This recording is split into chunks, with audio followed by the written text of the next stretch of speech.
first of all, obviously you train here in Florida, so I guess what's it like, Ben, having a fight so close to your home camp in ATT? Feeling great. First time I will fight like close to my gym. Yesterday I come here like 30 minutes and travel was done. Acclimatization is done. Super happy that I can fight here because a lot of my friends from gym will come and will cheering me. When they came to you with Rafael Dos Anjos, were you surprised that that was the name, considering he had fought at welterweight? He didn't seem too interested in coming back to lightweight. You're a guy that's still on the rise. He's been here for a long time. So was it surprising when they offered you RDA? Not surprised. I was excited when I get offered with former champ Rafael Dos Anjos. I am grateful UFC that give me this opportunity because this is great time for me. If I want to be number one in the lightweight division, I need to beat a guy like Rafael Dos Anjos. I need to beat former champ. So I am super excited this fight, and this is my time. I am ready. And we've seen the photos of you and Dustin training together and preparing for this. So what was it like having a guy like him, peaking at the same time, preparing for a fight later on in the card with you? This was great time. We did together full camp. We sparred together 5 weeks. We did almost like 15 rounds together. So every training with Dustin was a big lesson to me because he's really experienced guy from UFC, a special person. So yeah, I am happy that I train with him because, like I say, my confidence is grow up right now. And the last time we saw you on the scale, it was weighing in as a backup in Abu Dhabi, but then, Charles got hurt, and then Alex ended up filling in. Were you ever contacted that you would be the one that would fill in and not Alex against Islam back in October? In Poland, this moment was night, and when I wake up, everything was done about this. But the show was Abu Dhabi. Maybe UFC needs something different person. This was like 3 weeks before show. So maybe that's why UFC take Alexander Volkanovski. But after this, in the fight week, I was still back up. This was good time for me because I was really close around the belt, and I make 155 pounds. So I feel what is it. Then I looking forward the we'll do together in the future. And what do you make of the lightweight title picture now? Because Charles is fighting Arman. We have the BMF fight between Justin and Max. You're fighting RDA. Dustin is fighting another up-and-comer in Benoit. But Islam doesn't have an opponent yet. So what do you make of this lightweight title picture right now? Lightweight division is mad. Every fighter from top 10 thinks he deserves to fight. We'll see. In my position, I think I need maybe one big fight, and then I will be next. In the very interesting is in future, like you say, Oliveira, Arman, Gaethje, Max, and we'll see what's happened in the future, and then we can say some things. And the last one for me, can I ask you your opinion on the main event between Sean and Chito? I think Chito will win. He will beat Suga. Mateusz over here. Speaking of Arman, since you beat him a couple of summers ago, he's been on a tear. I mean, he knocked out Dariush, and now he's about to fight Oliveira for the title eliminator. So what are your thoughts on his run ever since he faced you? When I meet him in the gym? Yeah, what are your thoughts on what he's done after that fight against you? One more question, because... what are your thoughts on what he's done after you beat him?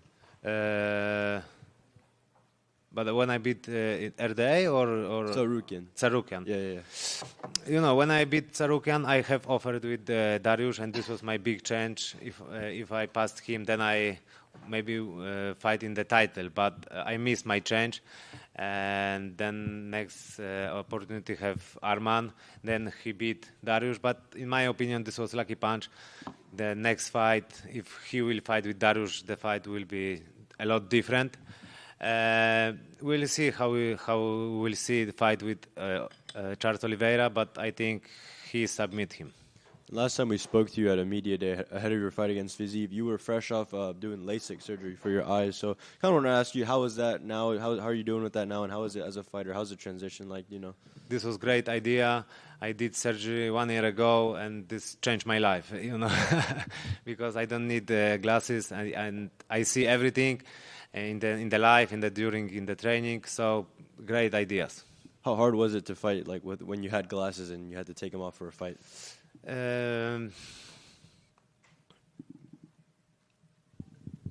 Not much better is right now, you know.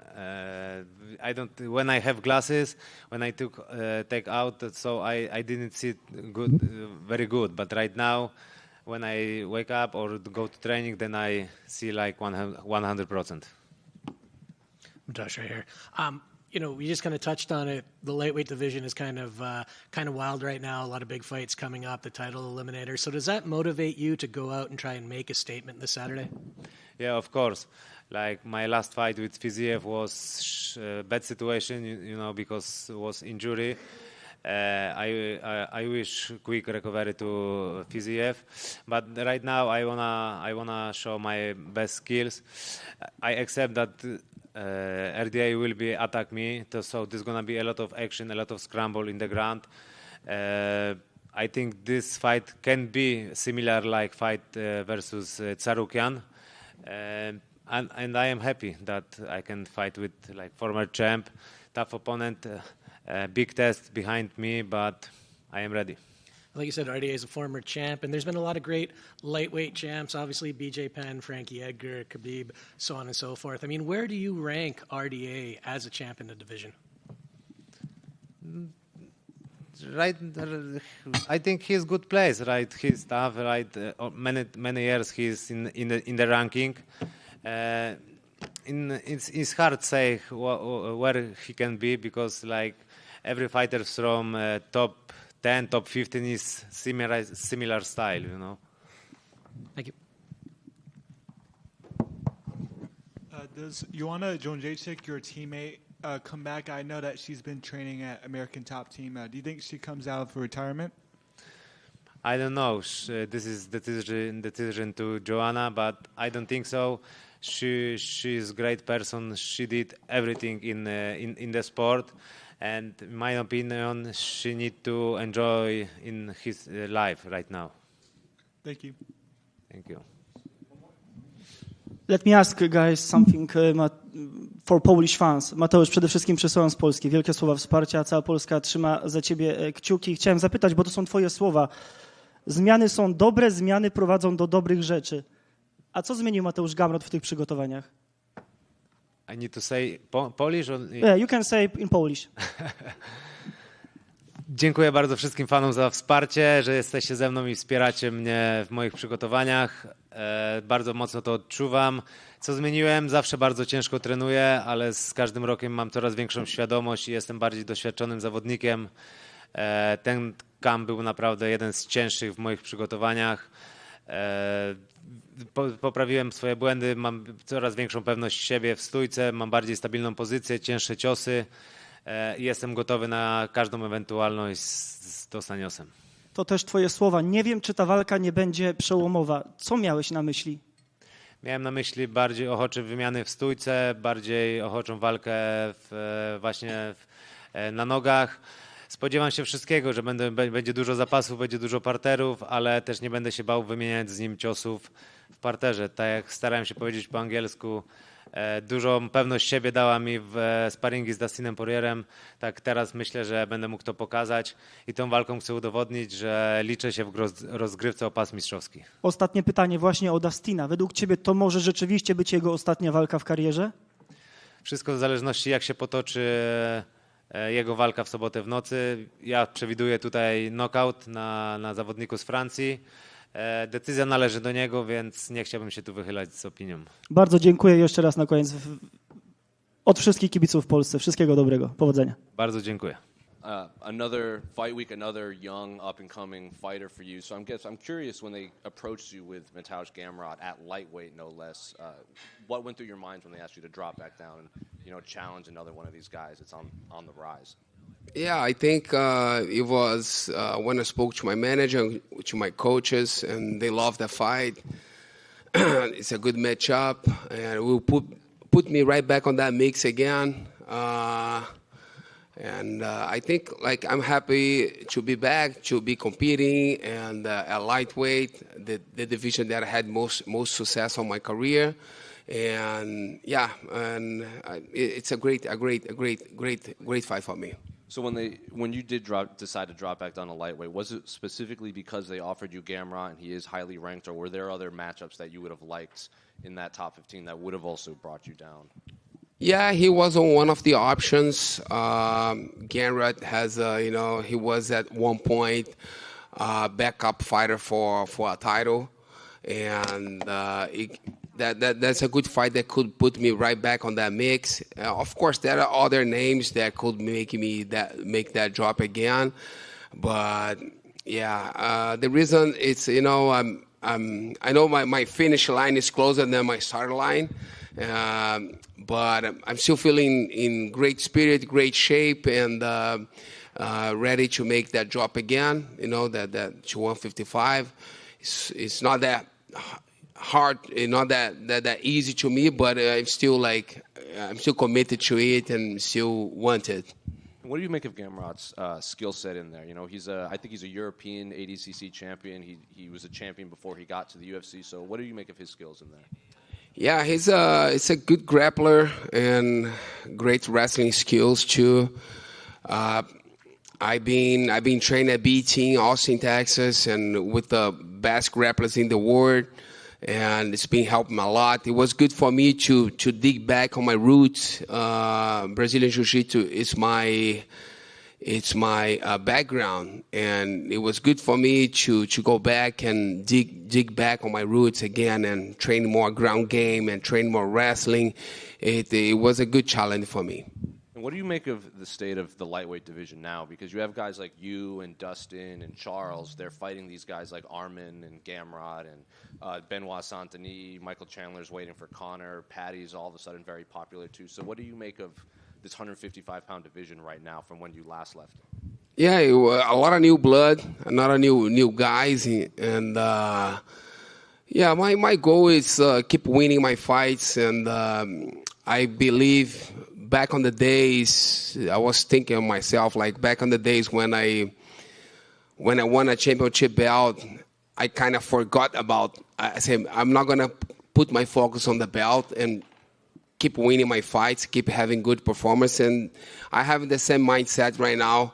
My mind is like keep winning my fights, and maybe Islam's a champion, and we were scheduled to fight a couple times, and I think everything happened when you have good performances. And my focus right now is get a good performance, and I want everybody to be talking about my fight on Sunday morning. Last one for me. Can I get your thoughts on the main event between Sean and Chito?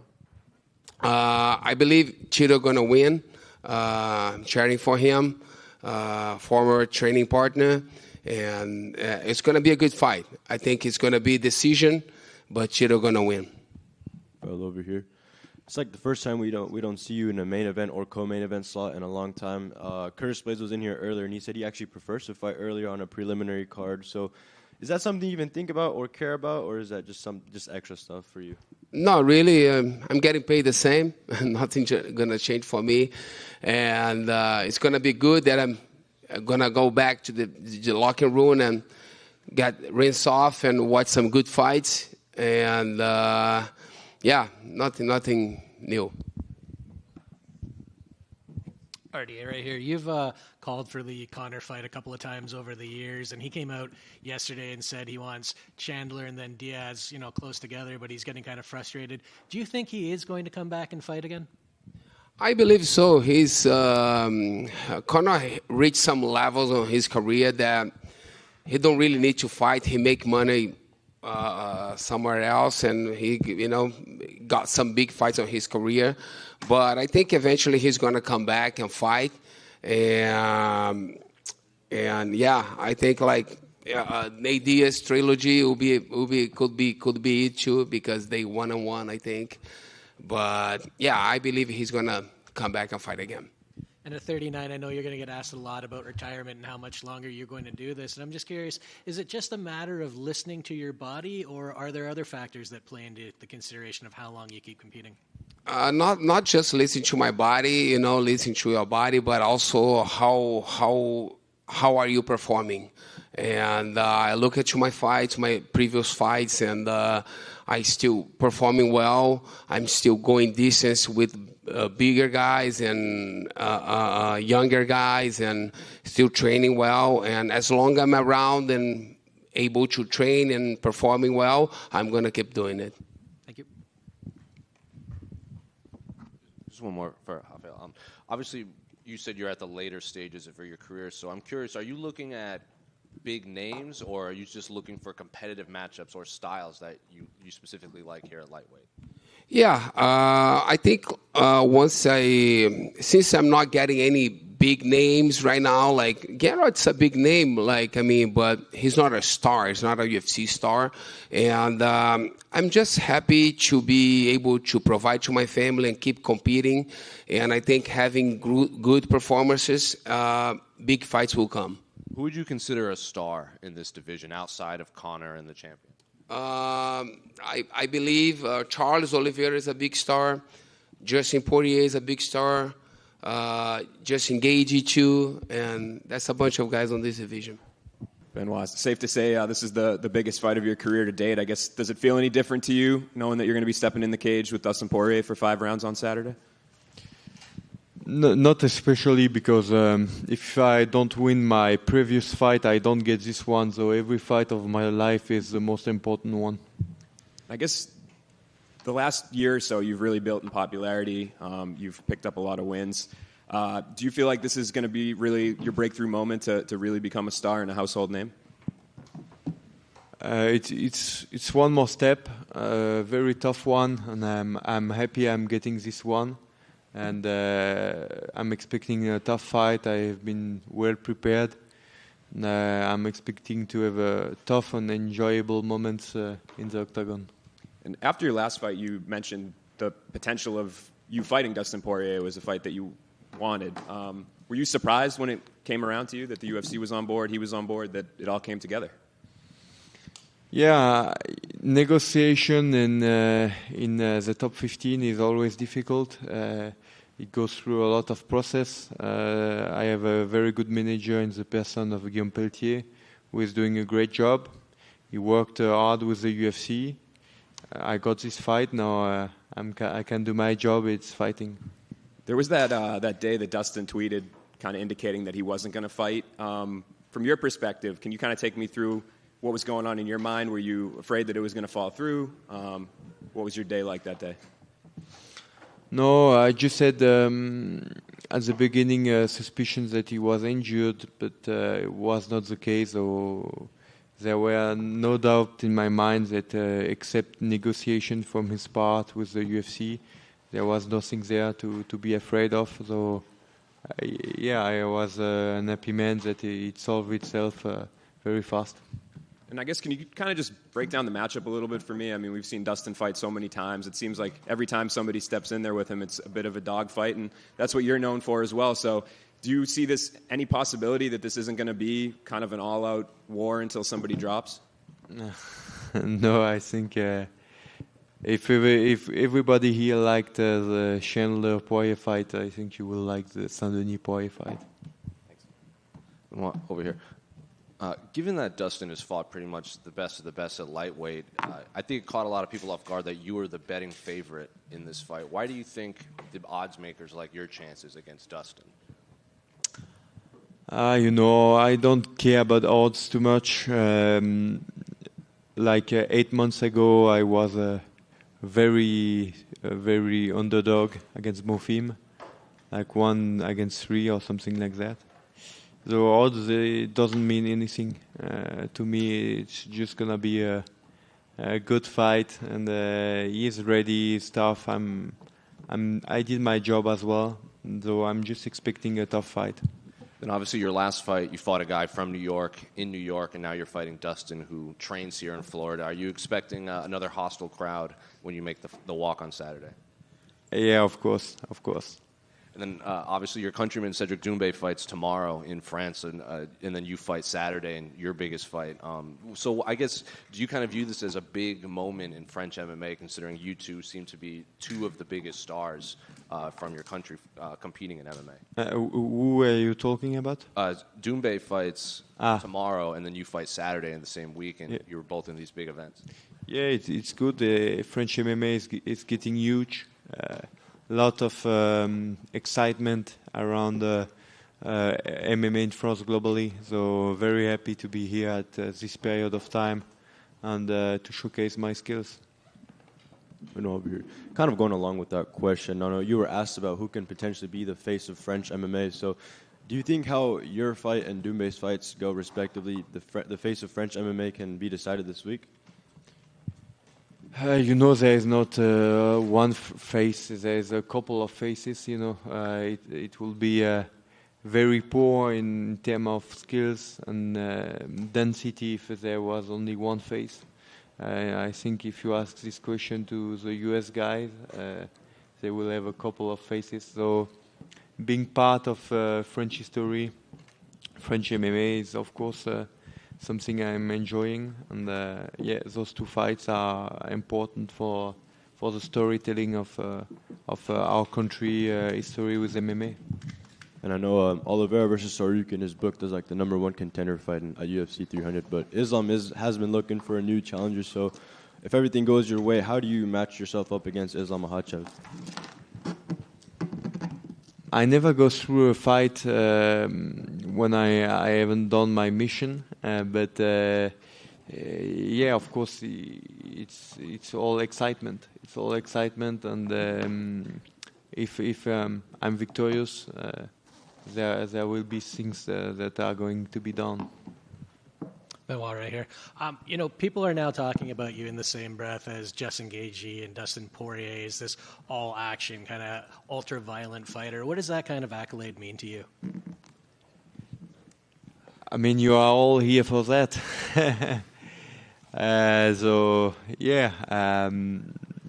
I'm enjoying it. It's mean efficiency inside the octagon. It means spectacles. It means a lot. So I'm happy about it. And when the Poirier fight kind of came into question with his tweet there, would any other matchup have satisfied you given where he's at in the sport right now? I'm focused on him right now because this is a fight, and all the top 10, top 5 lightweight fights are exciting. Last one for me. Also, there is the BMF title fight next month, Holloway Gaethje. Who do you have winning that? I'm not sure, but I will go with Gaethje because of the weight. I lied when I said it was the last one. One quick one. Was that a title that you'd be interested in fighting for someday? Of course. I mean, this is the toughest division in the UFC for one reason. There's 2 belts in this division. So, of course. Best luck. Benoît, 2 petites questions. La première, tu disais que quand tu commençais le MMA, c'est Dustin qui combattait contre Khabib pour le titre. Tu t'étais fixé à l'époque 2 ans pour rejoindre l'UFC. Tu as mis juste 2 ans et demi. Mais est-ce qu'à l'époque, quand tu voyais Dustin contre Khabib, tu te disais déjà devant ton ordi, ce gars-là, je vais peut-être le rencontrer, lui ou Khabib? Non, parce que je pense qu'à cette époque, je n'avais pas encore toutes les connaissances que j'ai dans le MMA, que j'ai acquises au fur et à mesure du temps avec l'expérience. Je ne savais pas encore si j'allais combattre en 66, 70 ou 77 en fonction de mon corps. Donc ça s'est affiné avec le temps. Et aujourd'hui, je suis très content d'affronter un adversaire de ce calibre. Et dernière question, il y a la méthode un peu GSP, la méthode John Jones, Georges Saint-Pierre qui était extrêmement complet. Il voulait aller là où l'adversaire était le plus faible pour se donner toutes les chances de gagner le plus possible. Et John Jones, lui, au contraire, il était plus en mode je veux battre les gens dans leur domaine de prédilection. On t'a entendu dire que du coup, tu voulais striker avec les meilleurs strikers, aller au sol avec les meilleurs au sol. Mais du coup, l'un et l'autre, ça ne va pas forcément ensemble. Mais dans ta mentalité, qu'est-ce que tu préfères? Aller dans les points faibles de l'autre pour vraiment le dominer partout ou les battre dans leur domaine? En fait, c'est du mensonge de dire que tu vas pas là où c'est facile. La nature humaine, elle est paresseuse. Donc, tous les combattants vont là où ils trouvent l'ouverture. Mais des fois, il y a des surprises. C'est-à-dire qu'on s'attend à ce que ce soit facile en striking pour l'un, mais au final, c'est compliqué parce que le style et la distance et la compréhension du combat est meilleure chez l'autre. Mais moi, ce que je veux dire par là, c'est qu'il faut être capable d'être compétitif dans tous les domaines avec les meilleurs combattants de ta catégorie dans chaque domaine.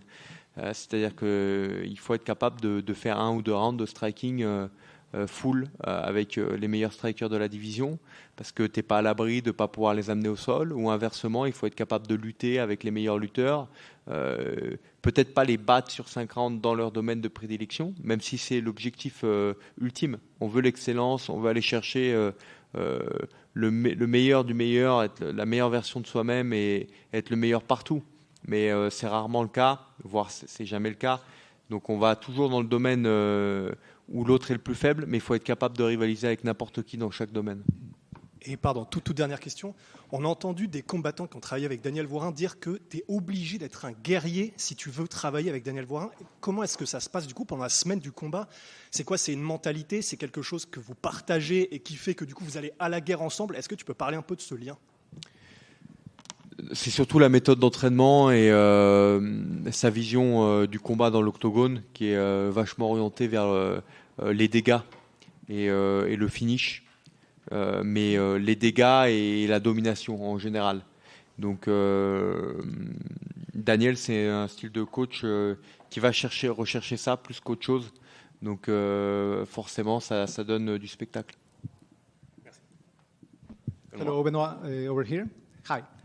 Dustin been talking about retirement. So do you think you're going to kind of finish his career in UFC this Saturday? I mean, I will be very honored to be his last fight, but you know, it's his decisions, and I don't know in which shape he is. We will find out on Saturday, but he's a great fighter. I'm very happy to face him on Saturday, and I know it's going to be a bloody battle. Do you expect a long fight or kind of just a couple of rounds? No expectation. I'm ready for everything, but it can be 5 rounds, it can be 4, 3, 2, 1, everything. Thank you. Just one quick one. Can I get your thoughts on the main event between Sean O'Malley and Cheeto? Yeah, I'm surprised it went this fast for having this opposition, because we will learn if Cheeto is a dark horse of Sean O'Malley or not. So it's a tough fight for both guys. So I'm expecting a tough fight. Bonjour Benoît, j'ai une petite question. On sait, comme tu l'as dit il n'y a pas longtemps, il y a 8 mois, tu étais encore underdog comme bon film. Là, aujourd'hui, tu as affronté le numéro 3 de la catégorie de Dustin Poirier. Moi, ce que je voulais savoir, c'est vraiment quels sont les secrets de ta progression qui est fulgurante. En fait, j'ai progressé beaucoup au fur et à mesure du temps et des années, parce que je suis très, très jeune dans le MMA. J'ai commencé le MMA en 2018. 2019, j'ai fait mes débuts pro. Donc, quand je suis rentré à l'UFC, j'avais 2 ans et demi de pratique. Donc, forcément, on en apprend tous les jours. J'ai un emploi du temps qui est discipliné, en essayant de m'améliorer dans toutes les composantes que font les arts martiaux mixtes. Donc voilà, c'est ça qui fait que je pense qu'un emploi du temps intelligent, un staff très compétent, une famille aussi qui m'apporte beaucoup de soutien, tout ça combiné, ça donne un combattant de qualité. Et avec tout ça, tu sens que tu peux progresser encore jusqu'à quel point? Je peux pas dire, mais je sais que j'ai encore des lacunes et des domaines de travail. Merci beaucoup. Dustin, another fight week, but this time no salon quality hair. What happened? Why the buzz cut? Buzzed it off, man. I don't know. It's time to change it up. This fight's an interesting one for you, right? Because you've been fighting the top guys for a while, and now this is a guy lower in the rankings, this young prospect coming up. And you've always said, I need a guy to make me sort of fearful to get me back in that cage. Did you see this guy as someone who can do that, or was it, hey, the name came across the desk, I felt like fighting, here we are? No, it was because he's finished his last 5 opponents. You know, he's a very dangerous guy, young, gritty, just a tough guy.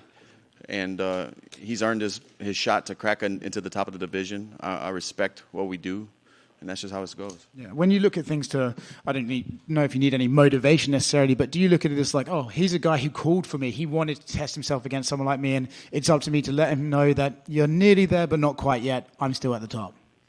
Yeah, it's a challenge to myself as well. That's how I went about training camp, and part of the reason I took this fight. It's like, let me see, let me show and see to myself that I still got it to fight these warriors who bring it every time, have that never say die, never quit attitude. That's those kind of fights are what I want to be a part of. I feel like this sort of happens to a bunch of guys every so often where they sort of say, oh, the end is closer than the beginning is, and then suddenly everyone's saying, well, they're about to retire, Do you feel like already this week people are sort of looking at you like, well, if he loses this one, he might just disappear? Yeah, big time. I've been seeing people say that a lot. And I think that's because like a week ago I did an interview and somebody asked me, is this your last fight if it doesn't go your way? And I said, well, any fight can be my last one, win or lose. I've been doing this a long time, and I think that's where they ran off with it at. But we just got to fight, man. We just got to fight Saturday. Yeah. The shocking one for me, I think you're plus money for this fight, which has been a while since I've seen you as the underdog, especially against a guy lower ranked. Does that surprise you? Do you feel like, oh, classic, what have I done for this sport lately? They're looking at the last fight and just making judgments of that? Or do you think maybe people are starting to see you as potentially on the way out? And it could be. It could be both. I lost my last one. He's on a finished streak. He's young, I'm 35. I think he's 28. Maybe that's why. I don't know. I don't make the odds or look into him that much. Okay. We know what a win does for him. What it does to get a win over you. What does a win do for you on Saturday? Where does this put you in the division if you knock down this younger guy? Where does it put you in the title shot picture and everything like that? I think a lot of that depends how I win. If it's a big finish or something like that, I believe I'm a win away from a title shot with a great performance. But it rights the ship. It gets me back in the win column, and we take it from there. I try not to look too far past these fights because Saturday isn't here yet. We got to go out there and do the damn thing. And then Sunday, that's when we reassess and see really where we're at and what's next. Dustin, we're here. I can't remember if it was the countdown or an embedded or whatever, but you said something along the lines of, I remember when I wanted my shot and someone gave me a shot, and now he's looking for his shot. So I'm curious, what fight did you go through that, you felt like, this guy is giving me my shot, and then you got past it, and that catapulted you? I think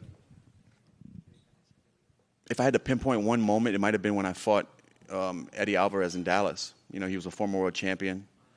I had put a streak together. I don't remember exactly where I was, like record-wise, or my last fights before that, but that was my opportunity to fight a world champion, a guy who I grew up watching fight, in Japan, in Dream, and back when HD Nets were playing fights. Eddie's a legend, man. And to stand across from him was like, your idols become your rivals thing. It's like, wow, here we are. He gave me my shot.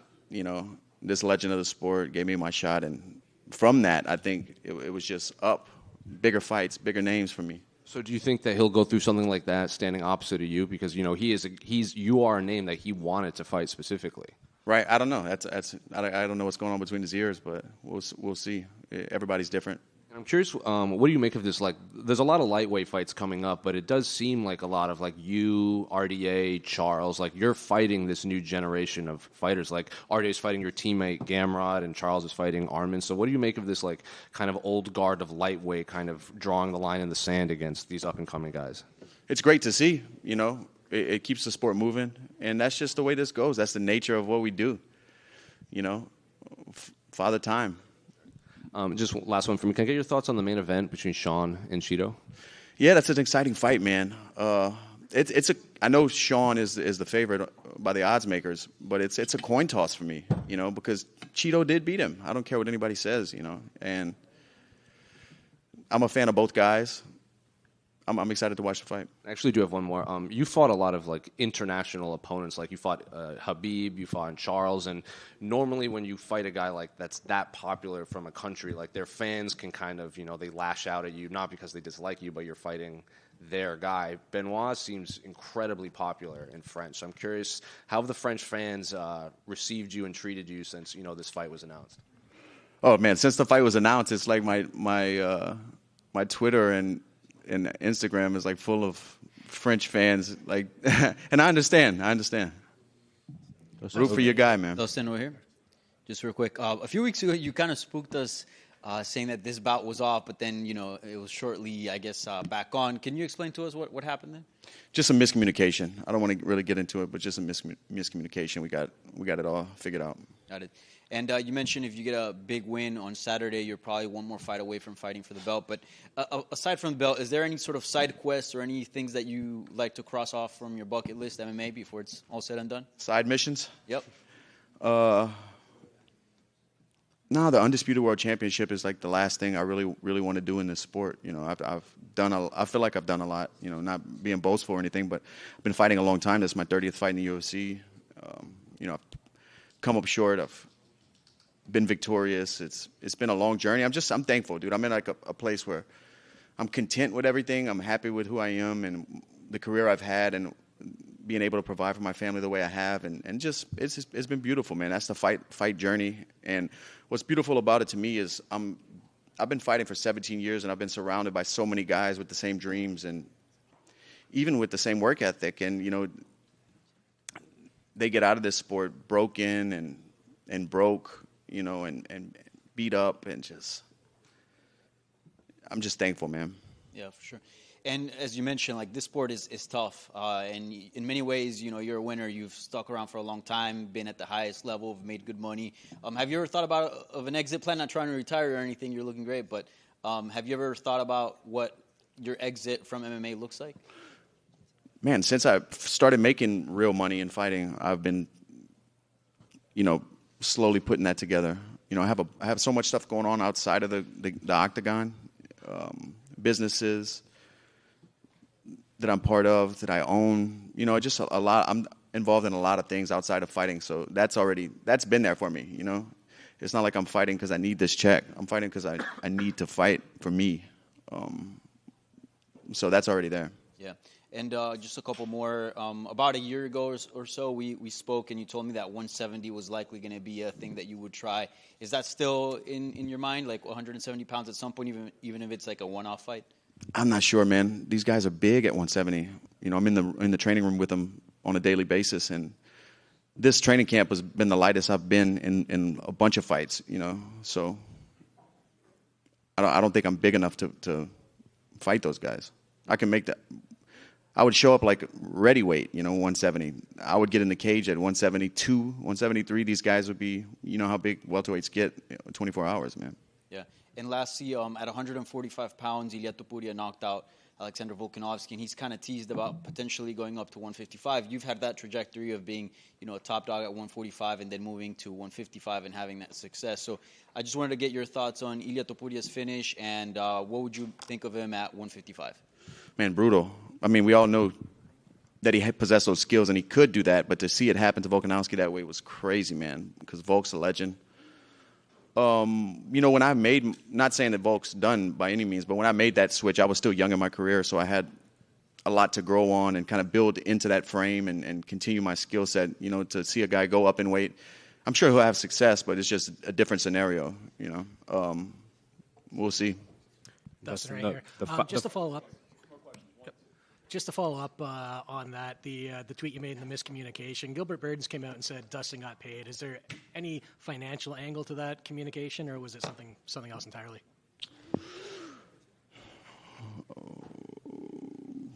It was just misunderstanding, man. Fair enough. And yeah, we don't need to be watching pockets, you know. The extra 2 rounds, is that something that you're a fan of? Is that something you I asked for it. More of? Yeah, I asked for it. I think the better fighter wins, you know, in the long run. Somebody gets caught early, that can happen to either guy. You know, dry, even submission or knockout early can happen. But usually, if 2 men fight for 25 minutes, the better fighter wins. And I believe I'm the better fighter. Yeah. And last one very quickly. Gaethje, Holloway, BMF title. Obviously, you've got experience with both. What's your pick? Fought them both twice, man. I know we can't bet, but just judging off the odds, if Max is the dog, you gotta go with Max because of course he can get it done. That's another coin toss to me, but I think Max's length, his rhythm and striking will give Gaethje some problems. And people think Max is small. Max isn't a small guy. Thank you. Dustin over here. A lot of the outside noise about you before was, hey, Dustin doesn't fight those lower-ranked guys, and now here we are, you're about to do so. So is there anything else you want to prove on Saturday night, or is that just all outside noise that you kind of just mute out? That's all outside noise. I fight everybody. I fight whoever. Just the last stretch of my career has been big fights, you know, big opportunities. What does it make sense to, like, go back down the line and whenever I have these huge opportunities in front of me? You know, obviously losing this fight, the division kind of being tied up the way it is, it makes sense. Like I said, I respect what we do. I honor this, man. That's just part of the process, fighting guys like this. And I've done it before. You know, I went from a title fight to fighting Dan Hooker 5 rounds. who was on the streak, who had just main evented in his home. I've done it before. That's just the way the game goes. And how does this home fight week feel to you? I know you're not too far from here, and also you're sharing the card with Gamrot, someone you've been training with a lot. So how does that all feel going into? Yeah, me and Gamrot were like main training partners this training camp. It just worked out because he does a lot of his work southpaw. He's fighting a southpaw, so it was perfect timing, bro. We pushed each other and had some great sessions. It's awesome. This is the first time in a long time that I drive to the fight. I drove an hour from Coconut Creek to Miami. It's great not hopping on planes and being in familiar territory, seeing my coaches, seeing Gamrot here, Pedro Munoz, guys I see in the gym every day. It's awesome. I feel good. And last one, really quick. I know you probably get asked about this a lot, but Conor's state right now, Conor McGregor, do you think we'll see him fight again given the situation he's around in, or is that just... Bro, who knows? Who knows? I'm a fan of the sport, so anytime that guy fights, I'm watching. But your guess is as good as mine. Who knows if he ever comes back? Yeah, Dustin, just can you quickly go through the process of when you're about to go in a war? Because Benoit said that like 3 hours before the fight, he goes beast mode. Nothing exists except on the fight. What's your mental process when you know you're going to have a war in a few hours or minutes? I don't have like a routine or anything that I do. I just kind of chill out. My wife gets here tomorrow. Keep it familiar the way I've been doing it this whole time, If the sun's out, I might go out by the water. Just relax. I take it easy. Thank you. Thank you, guys. It's going down.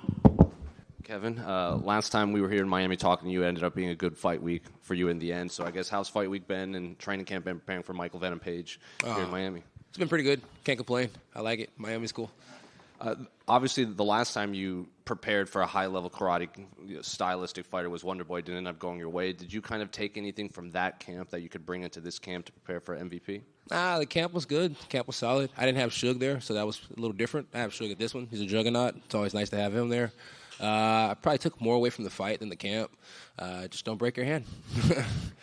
MVP was in here earlier, and he said that your name wasn't one that he thought they would offer you, but when they did, he could feel the fans were very excited for this fight. And I'm curious, do you feel that from the fans too, considering how popular MVP was before he came to the UFC and the fact that he's matched up with a high-level striker like yourself? The fans are pretty happy. I tend to read the comments. They'd have been a little bit more happy with a Wonderboy fight, which makes a lot of sense, to super experienced traditional martial artists with good backgrounds in that traditional martial arts going at it. But they got me, and I think as long as I'm option B, I'm always a good option B for these guys, and that works for me. Well, I was going to bring that up because, he said it's basically just, he has a Kung Fu background too, and he's looking forward to, two Kung Fu fighters being in the octagon there. So is that how you're viewing it too? Yeah, everybody's Kung Fu fighting. I think I said that a while back, though. He said that, considering, you're known to talk in the octagon, he's also known to talk when he was fighting in Bellator, and he said it would be the first in-cage podcast in there when you guys are both talking to each other while you're fighting. So I guess what's your reaction to that? Typical big mouth, I always have a casual conversation because that's how you rule the nation, but, we'll see how much talking we do. And I am curious, how much did you know about MVP before he signed? Because a lot of fighters, they never... Like before your fight with Michael Chiesa, he even said I would love to welcome MVP to the UFC. Were you a fan of his before he signed? Yeah, I was a fan of his before he signed. But if I'm a fan of somebody, I don't want to welcome anywhere. You know what I mean? It's like unless it's to my house, eat some barbecue or something like that. That sounds pretty good. Yeah, I don't know. Yeah, I watched him before. Yeah, I'm a fan of his work. Yeah, and this last one for me. Can I get your thoughts on the main event between Cheeto and Sean? Yeah, it's gonna be a really good fight. It's gonna be an amazing fight. Cheeto has a really cool coach. Sugar has a really cool coach. Sugar's a really cool guy. Cheeto's a really cool guy. May the best man win. But still a Sugar show. Are you surprised to see him making the jump over to the UFC at 36? Because it's something that he's been talking about for quite a few years, but he is doing it relatively late in his career. Yeah, he's definitely doing it later in his career, but, hey, Wonderboy was old when I fought him and still an experienced vet with plenty of moves up his sleeve. So, maybe the same's here. We'll find out.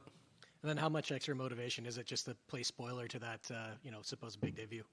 No motivation whatsoever. I've been gone for a while, so just happy to get back in here.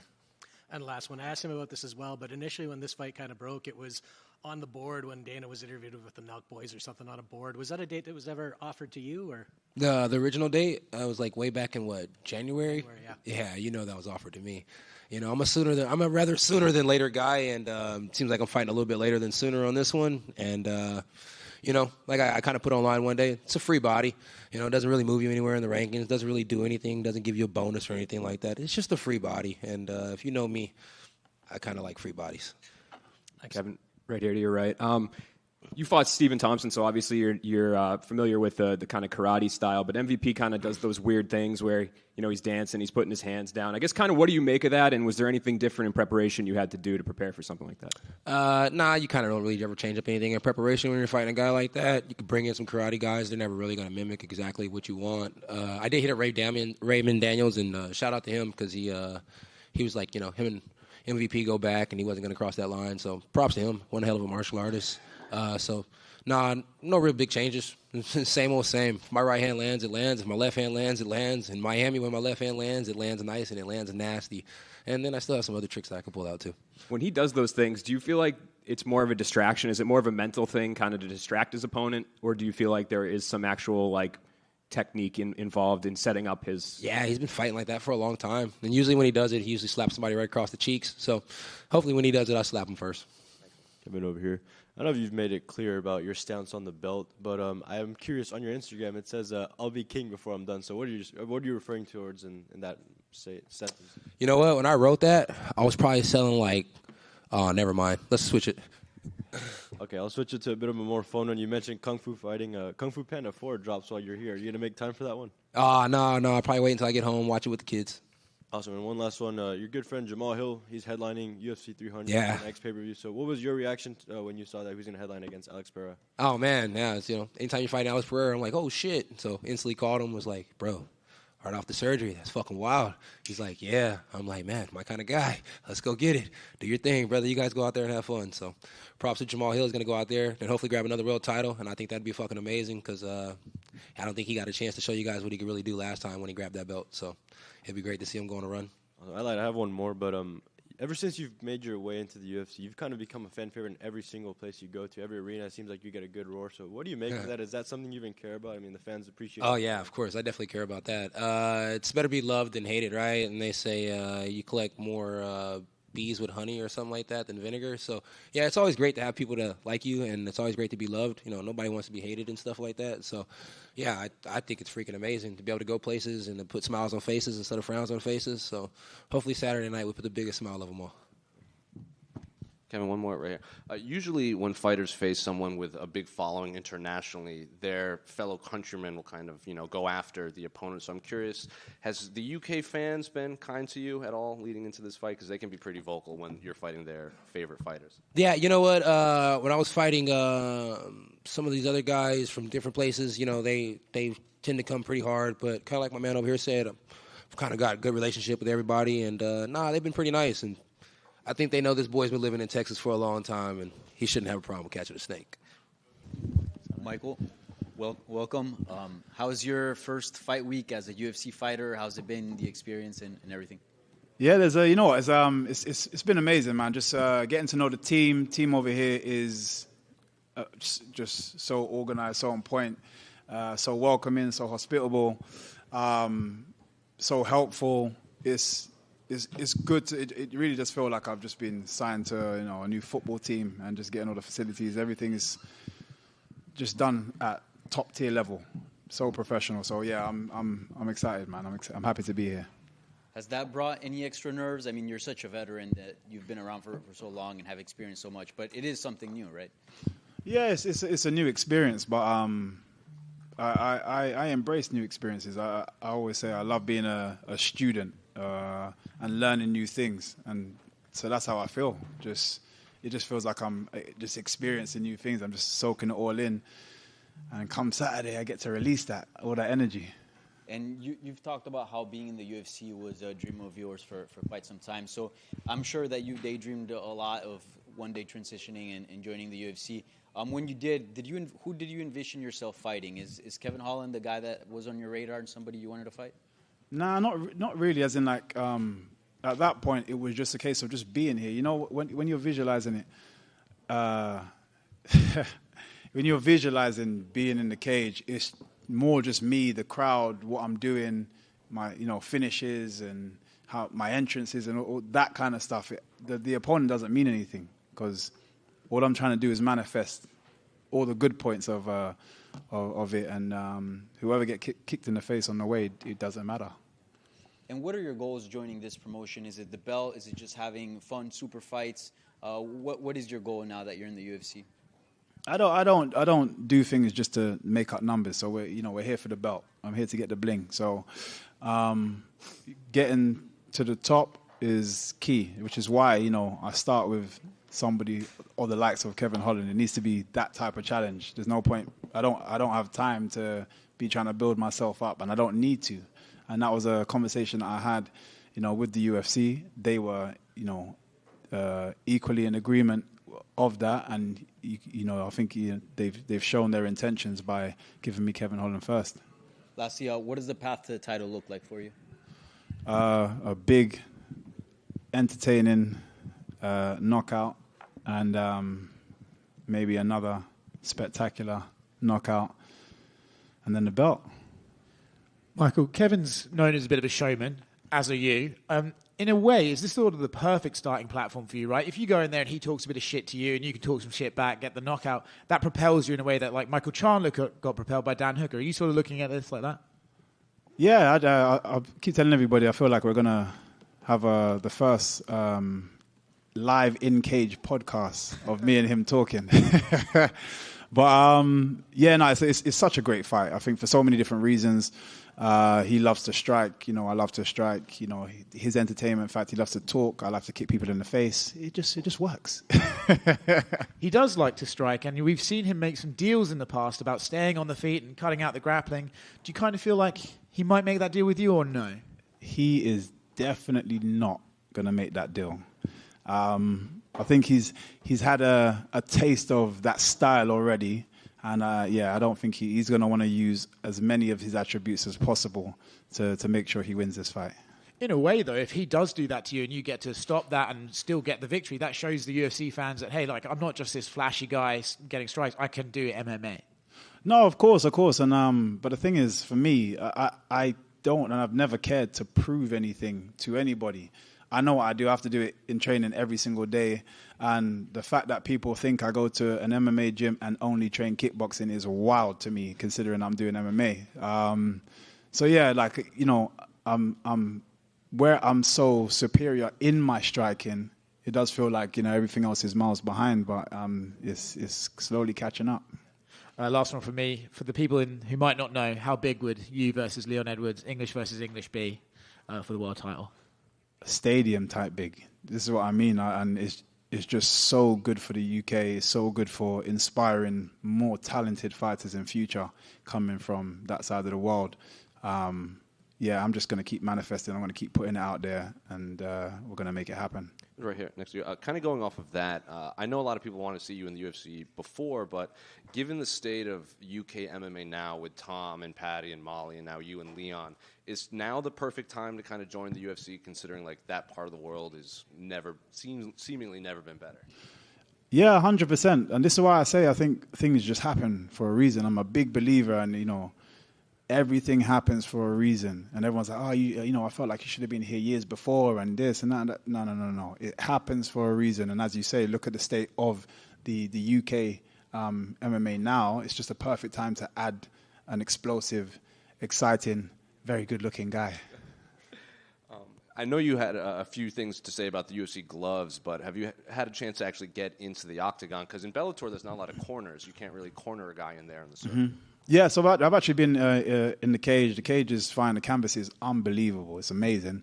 It's perfect for my style. It's got so much grip and traction for me to be able to move. Yeah, it's just going to make me that much more dangerous. Do you think the Bellator cage limited you in that, in terms of grip and the lack of corners and the circling and everything? You know what it is? For me, it was slightly inconsistent, because there'll be certain times that they spray it to clean it, and it would leave a slight film on top. And for someone of my style, having any kind of slippery surface is just difficult, you know. But this one, you can tell just the quality and how consistent it's going to be, regardless of they can put whatever on, and it's got grip. So yeah, I'm definitely looking forward to performing in this cage. Speaking of Kevin, did you know he's I think a second-degree black belt in Kung Fu? Yeah, in Kung Fu. Yeah.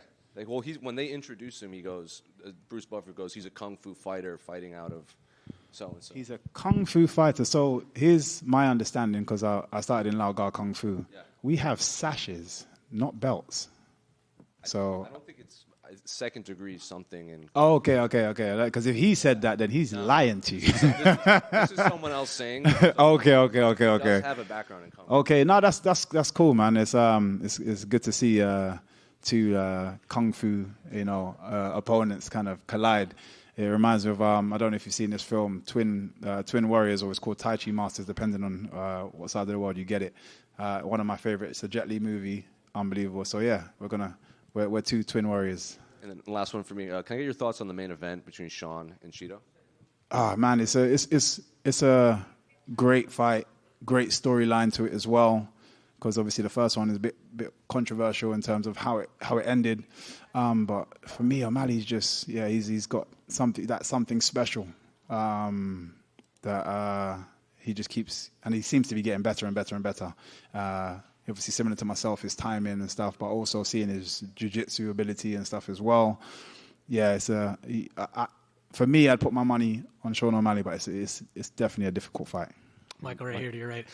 When we first learned about this fight, it actually popped up, I think, on the War Room in one of Dana White's videos, and it had a Toronto date in January. Was that ever a date that was offered to you, or was it always March? Yeah, it was never a thing. It was weird. I'm sure it was the Nelk Boys or something that it was in their route. I don't know, but even when I went back to see that clip, I don't know how somebody even managed to pause it on that. I was trying so hard to see that. That was on there for less than 0.5 of a second. Like, how did people spend time? Yeah, so I don't know how they even found that, but yeah, it was never really a thing. I think they were just kind of putting, super matchups on the board, and somebody happened to see it. Internet's a wonderful place. Obviously, you've been in some big fights, Grand Prix, fought for a title. We hear about octagon jitters and the nerves. Are there any nerves this fight week so far, or is this just old hat to you at this point? Yeah, I've done it too many times now. I always have. I don't like to call it nerves. There's always that kind of like pre-fight feeling. My pre-fight, and this happens in the gym as well. Like my coach, it happens every single time. My coach is like, "Okay, guys, glove up or pad up." I have to run to the toilet. I don't know what it is, but it's like, it's just my body screaming at me like, "Yeah, we're about to go to war," And again, I don't like to call it nervous. I call it excitement. So yeah, I got some excitement, and that usually helps me. Last one from me. I mean, obviously coming over from Bellator, what is the main difference you've noticed between the promotions so far? Organization, structure, people on the floor, just professionalism. It definitely feels like I've stepped up a league, and we're not talking in terms of opponent here or caliber of fighter, because for me, mixed martial arts is a sport, and I've fought so many guys in the UFC and so many guys outside the UFC, and the standard is the same. It depends on the practitioner. It's more about what's happening out there. The guys are so on it, so helpful. Seriously, that's for me is the key thing.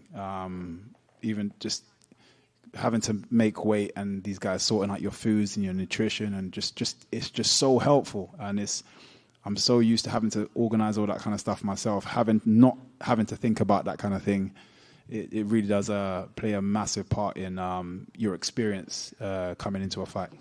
Michael, right here. I think one of the unique things about you, covering you through your Bellator years, was you would always mention how one day you would go to the UFC. Like, you didn't hide that. You didn't give politically correct answers. I guess, why did you manifest that so early on, and I guess why did you see yourself, no matter what happened, ending up here? It was, I guess, for me, is because it was my intention at the start. So it wasn't something that I've ever lost sight of. I was a typical fan before, so I only knew UFC. You know, I was probably the guy that would probably ask you the question, "Do you do UFC?" You know, at the time. So going into mixed martial arts was me wanting to go to UFC, to the point where I was considering moving to America, because at the time I was like, well, the only way I'd be able to be good or even learn mixed martial arts is that I'd have to move to the States. You know, this is just me being clueless, that not knowing that there's mixed martial arts everywhere. Until I came across my gym, London Shoot Fighters, and then, just fell in love with the team there, the guys, the coaches there, and then kind of started my journey from there. But I think I've just never lost sight of wanting to eventually come here at some point, just because it was my original goal. So yeah, I think that's why I just want to manifest what got me started in the first place. Michael, over here. Obviously, you mentioned that this is a dream come true for you. So how and when did those conversations start with the promotion, and when did you really, have it sink in that, hey, I'm about to go make my UFC debut? So interestingly enough, actually, I think their first reach out, which was kind of a mistake on their part because it kind of showed their interest. Basically, when I did my bare knuckle fight and I announced that I'm doing my bare knuckle fight, people started reaching out like, oh, does that mean he's a free agent? And obviously the UFC reached out like, is he a free agent? And we're like, oh, so somebody's interested, huh? So obviously that was them initially, and it was like, oh, no, still with Bellator, got X amount of fight, but I've got this amount of time left, and then we can speak thereafter. And then the conversation just remained open, if you know what I mean. So, so we kind of started from there, and then it's weird. It was a bit of a longer process in the beginning, and then it just sped up right towards the end, to the point where we even just the announcement of the fight, we hadn't even confirmed everything. I want to say that three days before. So yeah, it's been a crazy ride, a roller coaster ride. Hi, Michael. Greetings for Ecuador. Do you think winning this fight will put you in the ranking a possible title career? Sorry, say the last bit again. Do you think winning this fight will put you in the ranking and a possible title career match? Okay. Yeah, 100%. I think the reason, like I said, the reason why I've even got a fighter of this standard, at this level, is because of their intentions is aligned with mine of wanting me to be at the top. I think, I always say, I think the added value that I think I bring is that I'm very capable of marketing myself without anybody. I'm very good at marketing. I'm very aware of how to utilize certain spaces to help market myself. And I think they understand me with a title and my brain and how to market as well. It's great for everybody, all parties involved. So yeah, definitely, this win will put me up there. How you doing? You all right? Good. I just wanted to get your thoughts on Ian Gary, because in the last media day, he gave a prediction to the fight and basically said you got no chance against Kevin Holland. So I just wanted to... Yeah, I think everyone's entitled to their opinions. I never like to need to crush anybody for their opinion. He's allowed to share his thoughts because he's doing it at the top level now. I also think that's a little bit of worry. I think that's a little bit of, I hope he gets crushed, because it means then I'm not in line for anything, because me winning means I'm potentially in line to have to do it. And now I can't be like, oh no, there's other reasons why I can't fight him. So you're gonna find a lot of people wishing for my downfall that are in the division simply because they don't want to cross me, and they know what that's gonna mean. So yeah, that's how I see it. I don't need to tear him down for anything. You're happy for your opinion. Happy to take it on board and happy to throw it back in your face when I knock him out. What's up, guys? So, Sean, welcome to Miami. Pretty in pink this week. Talk to us about the custom shorts and how that came to be. I shot over a little favor, and it got granted. I feel like it just makes sense. Pink shorts, Miami, the Sugar Show. Was this fight with Chito always going to happen as your first title defense, do you think? Just with the backstory, the way the first fight went, and the dynamics between you two? I mean, ideally it was going to play out like that, but it was never guaranteed. He had to go out there and do his thing. He beat Pedro. Same night I knocked out Aljo, and the stars aligned. I think the first fight's an interesting one, right, because of the way it ended. Do you even think that fight should count and can it even offer you anything tactically, or is it just like, hey, that happened, it was a weird one, this is the real fight, this is 5 rounds, this is how it's actually going to be looked at? Yeah, that fight never necessarily bothered me. Look where I'm at now. That fight plays out a different way. I win that fight. Maybe the next fight I fight somebody that I wasn't ready for, and I lose. My career completely plays out different. So I go out there and put on knocked out Thomas Almeida like 7 times, and it was a beautiful performance. So grateful for everything that's happened, and that fight's never really bothered me. But I am excited to go out there and do what I was about to do in that first fight. You obviously shone out against Aljamain, got the highlight reel KO. They put it online for free for everyone to watch. Do you sort of anticipate you can do something similar here against Cheeto with his style? I mean, I think I could do that to anybody. But every time I get in there, that's not necessarily like, all right, I got to find the knockout. I'm just going in there to win. And, that just happens a lot. Outside of your own sport, there's a guy called Ryan Garcia calling you out. He's also saying a lot of pretty wacky stuff online. I'm not sure what exactly is going on with him. What do you make of his recent Twitter fingers and his attitude towards you? Yeah, I do. I mean, cocaine's a hell of a drug. I think he's on drugs and he's acting a fool. I feel bad for him more than anything, I know you want this superstar route, right? And there's the MMA boxing crossover always comes up when it talks about superstars in MMA, but for a boxer to actually come to MMA, that would be a new look at that. Does that interest you, or do you think he's kind of just talking a little bit out of character and probably won't be meaning what he says? Cocaine's a hell of a drug. That will never happen. And if it does, I'm here for it. I wouldn't be my fault that fight doesn't happen. So, but yeah, realistically, that'll never happen. Right here. Obviously, a lot of the narrative since your last fight, especially in Cheeto's fights, is Cheeto starts slow. He's it takes him a while to get going, and then he gets these late stoppages or anything like that. Do you agree with that assessment, or when you're watching Cheeto fight, is there just something different about him? Like, is he collecting data, as they say? I think him starting slow is why he's kind of able to finish guys later. He's conserving his energy. So. Yeah, I mean, it's just everyone has different styles, and that's kind of his style. Talk to me about the pink shorts. How did those come about? Because I know you wanted them, and not everyone gets their, custom shorts so close to fight week. Yeah, I mean, I did a crazy thing going out there knocking out Aljamain Sterling. All I asked for was, can I get some pink shorts, and they made it happen. And your jiu-jitsu coach Augusto was on a podcast earlier, and he said that he wouldn't mind grappling Merab at some point. So what do you think of those words, and how do you think he'd do? I think Merab would last a couple minutes, maybe. Tanquinho would sub him fairly quickly. Here. Speaking of Merab, he's supposed to be the backup for this fight. If Cheeto doesn't make it, are you willing to fight him? 100%. Yeah, 100%.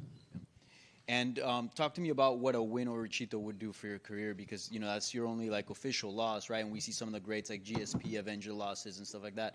What would it do to your legacy to get that one back? Yeah, I don't know. It doesn't feel like it's there in the first place, so just kind of this to me is just another fight. It really is.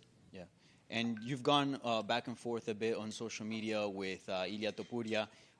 What'd you make of his knockout win over Volkanovski, and is that a fight that you could see down the line? Beautiful performance. I was there live. It was a cool moment. It was, Ili's a scary little dude, so that fight excites me. Would definitely like to get that fight eventually. Yeah. Obviously, that would involve you moving up to 145? Yeah, I would move up to 145 for that, but I'm a bantamweight, for the next couple of years. So if I did do that, it would be up there. I'd just go up there, knock him out real quick, and then head back down. Thank you. Sean over here. Now that you're about to go on to your first title defense, how do you envision your title reign going in the UFC? Forever. I don't know. I'm just going with the flow right now. I've learned firsthand when I fought Cheeto the first time, anything can happen. I always knew that, but nothing ever happened to me to where, it was real.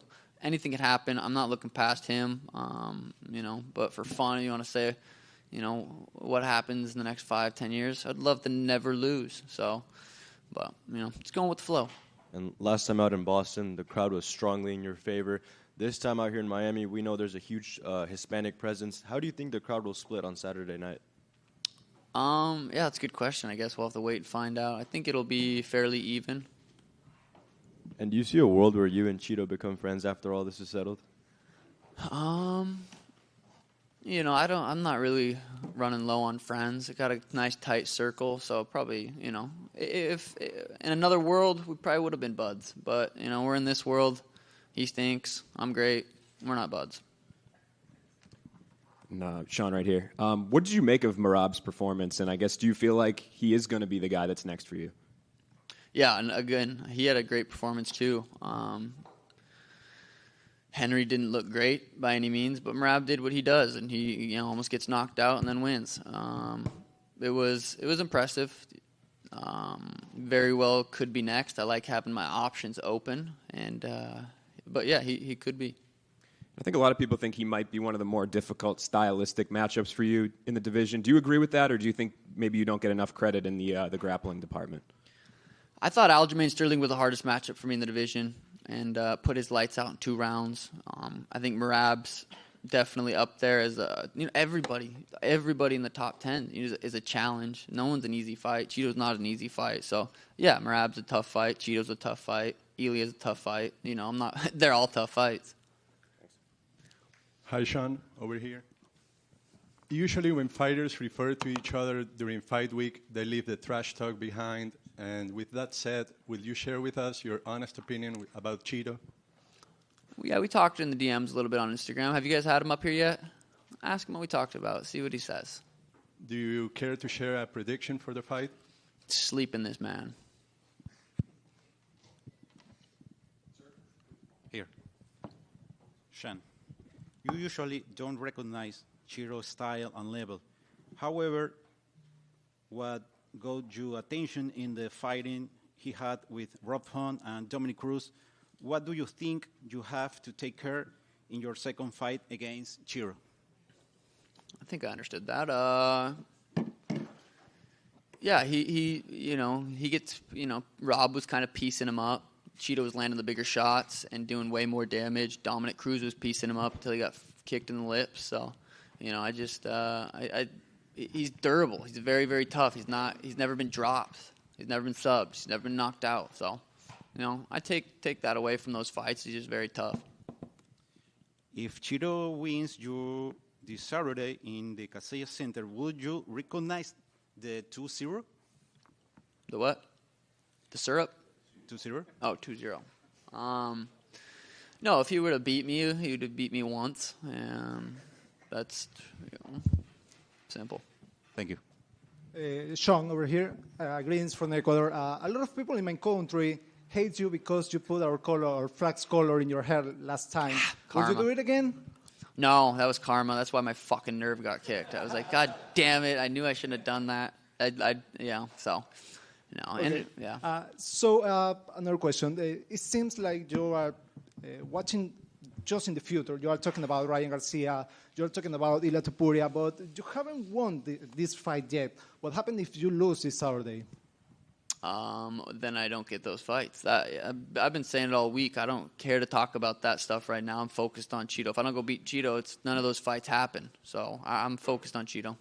I understand you don't appreciate Cheeto very much, but what's the most dangerous thing about him? His durability.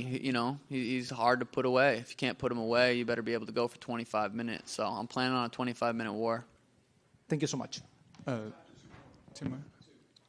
Sean, will you fight Aljamain Sterling again? Likely or not likely? Very unlikely. And what were your thoughts on Henry Cejudo not retiring after a while? I mean, I don't want to kick him when he's down. He's not doing too good. He didn't look good at all. He's been this. Yeah, I don't know. I wouldn't recommend it, but yeah, it's his life to choose what he does with it. And last one from me. Do you feel like you getting the pink shorts is going to create like a catalyst for all of the other champions to get shorts that they want? Possibly. I mean, I don't see why not. I don't think, it's just the color of the short. I don't think so. I think champs should get it whatever the champs want. So I think maybe start a little trend. Sean, over here. Greetings from Ecuador too. Sean, how do you feel having to defend your title against an opponent that previously beat you, knowing that the first time you were injured? You are ready for this rematch? Yeah, I've been ready for it. Everyone after that fight said, you got to get that rematch. You got to get that rematch. And I said, it'll happen when it's supposed to happen. That fight will come together if it's supposed to. I never lost sleep over that fight. I never thought, I got to get that one back. That just stings me. It happened. My career's played out beautifully. Here we are. I'm ready for the rematch. I don't know if you have talked to Chito before this fight. Oh, yeah, I did. We talked in the DMs. He's a good family man. Just ask him what we talked about and see if he tells you guys. Welcome to Miami. How are you? Good, man. How are you? So let's just sort of address what's going on right now. Literally about 120 credited media, 40 of them are from Ecuador, so literally 1/3 are here to cover you. What does it feel to have the country supporting you, and can you talk about this moment, what it means for Ecuadorian MMA? I mean, this is a huge moment for my career, and I know people in Ecuador realize how big this can be for history, for my career, and even for all the Ecuadorians to celebrate something like could happen on Saturday night. So I prepare very well, and I'm excited about the support and the love I'm getting for the people. Certainly, Sean and yourself, you both are fighting for the belt this Saturday, but you do have a whole country behind you, and you've mentioned before how you would like to sort of relieve the country due to some of the difficult circumstances that they've been going through. Do you feel like you enter almost the UFC 299 with a bigger purpose? I believe I try to find bigger purposes than just the hype and fame or money, but for me, it's just by leading by example and showing the people that with hard work and dedication, you can really achieve your dreams and you can get it done. And a win on Saturday night will definitely give my country something to hope, something to be happy for, and something that hopefully can change things. Yeah. Sean said you guys have been DMing ahead of this fight on Instagram, and he told us to ask you what the conversations were like on the DM. So I mean, he's a weird guy, dude. He likes that weird shit. I tried to stay away from it. The only thing I did was send him a picture of me back, and I haven't even read whatever he says after. I get it. I mean, one of his main tools is get on people's head, but good luck with that. But I mean, I'm gonna fuck you up, and I'm prepared for Saturday night. So he's trying to start things, and yesterday he asked me if I was ready to lose the fight. So they didn't catch my answer, which I would have loved the camera catch what I say back to him, but they only catch one side. But that's just one tool to the game, right? I'm ready for a fight. My mind is in the right place, and I'm gonna kick his ass. Well, there's cameras now. I don't know if you want to fill in the blank for I asked him to suck my dick. Okay. I mean, simple as that. I'm not here to be friendly. I'm not here to be respectful. I'm not a karate guy. I'm a fighter. So you fuck with me, I'm gonna fucking fuck with you. I'm not fucking around, man. Yeah.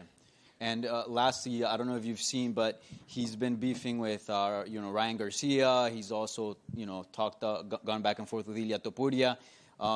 And he's also been saying that he doesn't count the first, his loss to you. So I just wanted to ask you, do you see him distracted? Do you feel like he's taking you lightly ahead of this fight? I don't give two fucks about what he's doing, who he talks for. I focus about myself. I focus about my schedule, my training, my body, my mind, and whatever he's doing, I can give two fucks about him or his life. Chito, you talked about running into him and inviting him to enjoy you in that way. Do you enjoy this sort of animosity before the fight? Does it give you a little extra spice? Bro, I'm a street fighter, dude. I don't give two fucks. If you're here and you want to throw down, we throw down. I don't grow up in a pussy ass environment like his. So if you want to throw down him or his team, trust me, I don't give two fucks, dude. You sort of mentioned that it was a weird DM, but I've got to push on you and say, what exactly did he send you that was weird? He was just trying to get to my head. Just I mean, the text wasn't weird. He's a weirdo. So I'm like, I'm not gonna like engage with you on a conversation. That's why you send a selfie back, smiling.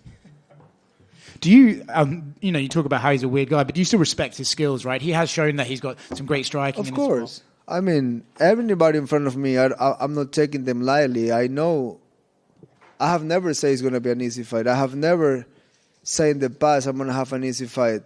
I'm always there for a hard fight. I'm always expecting the worst, and because the worst can happen very easily in the cage. So with me, it's not like I don't take no one lightly, but I'm not gonna fucking be under you and kind of like be afraid of you. I'm gonna go as far as I can to get it done. So, and I've been doing it my whole career in the UFC. I got 10 years fighting for the UFC.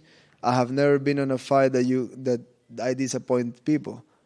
You mentioned about his mind games. I'm curious for you. You could play a mind game if you just walk out there and kick him in the calf right away as hard as you can. Do you think that could get into his head? That's exactly what I'm planning to do. I'm gonna get in there and I'm gonna drill a hole to his face, and then what? There's no talking in there. I know his corner likes to do the talking when we're in there, but I'm like, what are you gonna? I mean, I would love my corner to give me advice to win the fight. If my corner is more concerned about talking shit about my opponent and don't tell me what to do, I wouldn't be with the people. But I mean, the whole circle is just like, it's all a full rainbow in there, right? And we know what it stands for that these days. Chito, right here. Michael Bisping on his podcast said he had heard that you had a bad camp, in his words, and your coach kind of like, or Aljo said it or so whatever, and then. Oh, yeah, dude. Oh, yeah. He's so fucking hungry for attention. He never got attention in the UFC. He became a world champion. He defended. He got booed in fucking Jersey against fucking Cejudo. Who gets booed against Cejudo? Holy shit, people fucking hate you. Now you're becoming a YouTuber because fighting career probably is not going well. I don't want to knock down on anybody because I want to focus on my fight and keep my karma in the right direction. But, I mean, he hurt. We have a private gym. There's no janitor in our gym. You know what I'm saying? Like, we don't have people. It's the same 3 people year round. But Saturday night, you guys will see how bad my camp was. And I'm a guy that in 3 fights in the UFC, 22 fights in the UFC, has never come with an excuse. Like most of these fighters. They always have something to complain. Oh, this and that happened. Oh, I'm going through this. Oh, I didn't have this. I have never said anything. So that should tell you something about me. And all you, fuck off, dude. You have a fight ahead. Focus on your life. You're a fucking loser, dude. And Sean was in here earlier, and he said, because Merab is weighing in as the backup in case one of you don't make it, and he said that if for some reason you didn't make it to the octagon, he would 100% fight Merab. If for some reason Sean didn't make it in on Saturday, would you also be down to fight Merab on short notice? 1000%. And you faced a lot of long, rangy strikers like Dominic and Corey Sandhagen. So I'm curious, how does Sean's skill set compare to those two? He's more of a sharpshooter. He's more of a guy that make you miss and throw a big shot. But the length is pretty similar. Even Font is pretty rangy. But I feel probably my biggest threat to him is like I can match his range. We have the same legs. We have same arms. So we pretty much are the same size. Like I've been in front of him. I fought like guys like Corey. And if I can get to their faces, I can get to anyone's face. So I'm very confident for this Saturday. Chito over here. How has your approach changed towards Sean since the first time you guys originally fought till now that you're going to fight for Undisputed Gold? I see like this will be a way harder fight. He definitely got better. He definitely matured more. And I mean, 2 different fighters. It's been almost 4 years, and I'm not thinking because I beat him in the first round, last fight, it's going to happen like that. To me, the first fight, it's over. I'm thinking about the second fight, and in my opinion, will be a brand new fight, brand new opponent. I know we fought, but it's just, I don't like to think about the past. I like to see what's in front of me. And we saw Ilia Topuria make history in Anaheim when he beat Volkanovski, becoming the first champion to represent Georgia and Spain. And he exploded after that. So do you see this as something that could happen to you? I know you're already a huge star, but maybe potentially explode even more after this? that's what the winners get. I feel with a win on Saturday night, my name will keep growing, my brand will keep growing, but gotta win first. I feel like that's the most important thing, and I'm focused and I'm ready for Saturday night. And the focus is on Sean, but if you become champion, how do you envision your title reign as a UFC champion? I will keep it real. I will do the same thing I've been doing through the years. I will defend the belt against whoever is number one. I'm not gonna start getting picky or try to go to a different weight class. Whoever is next in line, send it to me and just do it like that, like a real champion. Gino, right back here. You mentioned that Sean is a better fighter now. Just specifically, how do you feel he's improved? And then conversely, how have you improved since that first fight? I would say on my side, I fought all the experienced guys. I fought all the former champions. I fought the long run. I had the hardest fight to get to this point in my career, and for a guy like him, he's very talented. I'm sure he keeps evolving and everywhere, grappling, punching, kicking. Like, there's just, if you don't evolve in this game, you're gonna stay behind. So I'm taking this as a big risk, but will bring a big reward. And then you talk about the long road getting here. Do you prefer having taken that road? Like, at the end of the day, is it better to have done it this way? I don't know other way. I've been in this spot for my whole life. When I used to fight in South America, when I used to go to Peru, to Mexico, I never got like an easy fight. It was never like, okay, we're gonna build your record a little bit. I don't have an amateur record, so for me it was always getting into the fire and fight guys that I was supposed to lose pretty much my whole career, and that definitely gives me something or make me find something inside me that most people won't find out because I went the long run. Thank you. Thank you. Chito, over here. When Sean was asked earlier about his prediction on the fight, he said he was putting you to sleep. What are your predictions for the fight on Saturday? Winning. Kicking his ass. Thank you, Chito. Thank you. Ecuador. Arrecho. Over here, please. Over here. Over here. Hello, Chiro. I knew for a good source that the president of Ecuador, Daniel Noboa, is following your fight against Sean O'Malley.